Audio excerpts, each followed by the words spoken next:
एक और चीज़ हमने सुबह आपको नोटिस करवाई थी, वो थी पावर सेगमेंट को लेकर, और हमने आपको एक खबर भी बताई थी कि मेरे पास एक सोर्स बेस्ड इंफॉर्मेशन है कि जो प्रधानमंत्री ने बैठक की है उसमें प्रधानमंत्री ने यह कहा है कि पावर की कोई दिक्कत नहीं होनी चाहिए जो गर्मियां आ रही है। 4 दिन पुरानी बैठक की मैं बात बता रहा हूँ।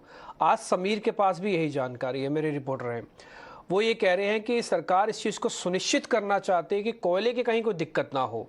ये एक्सटेंशन है उसी खबर का जो सुबह मैंने आपके सामने साझा की थी। अब समीर से जरा इस खबर के बारे में पूरे विस्तार से समझ लेते हैं। समीर, बताएं आपके पास खबर क्या है। गर्मियों में बिजली की जो डिमांड बढ़ेगी उसको देखते हुए सरकार इस वक्त एक्शन में नजर आ रही है। एक अहम बैठक हुई है जिसकी अध्यक्षता खुद पावर मिनिस्ट्री ने करी और इसका मकसद यही था कि पावर सिचुएशन क्या रहेगी देश में, यानी कि डिमांड कितना रह सकता है, खासकर पीक मंथ में क्या डिमांड रह सकता है और जो प्रोडक्शन कैपेसिटी है वो किस तरीके की नजर आ रही है।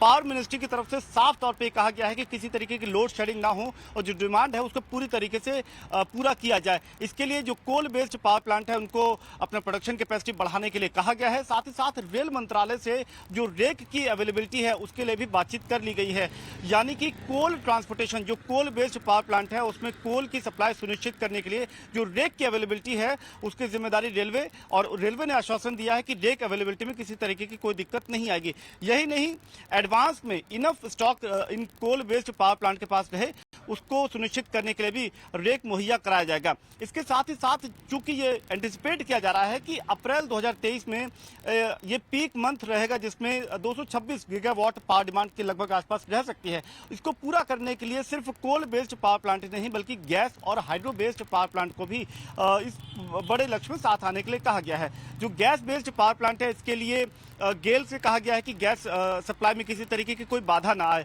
एनटीपीसी ने भी यहाँ पर साफ कर दिया है कि वो 5000 मेगावाट का जो प्रोडक्शन है उनकी तरफ से वो होगा और इसके अतिरिक्त 4000 मेगावाट की जो पावर डिमांड है उसको पूरा करने के लिए बाकी जो एडिशनल यूटिलिटीज़ हैं वो आगे आएंगे।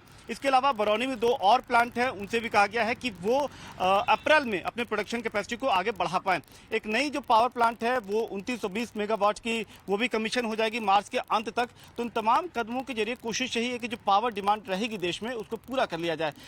सरकार की तरफ से साफ हिदायत यही है कि कोई लोड शेडिंग नहीं होनी चाहिए, बड़े पावर कट नहीं होने चाहिए और इसके लिए ज़रूरी यह है कि जो gas coal based power plant है वो अपनी फुल कैपेसिटी पर रन करे। जो imported coal based power plant है उनको ये दिशा निर्देश दिया गया है कि मार्च 16 से वो फुल कैपेसिटी के साथ रन करे। तो सरकार ने अहम बैठक बुलाई है, लेकिन सूत्र ये बता रहे हैं कि समय समय पर इस तरीके की और समीक्षा बैठक सरकार करेगी ताकि किसी तरीके की दिक्कत से पहले से ही तैयारी कर ली जाए।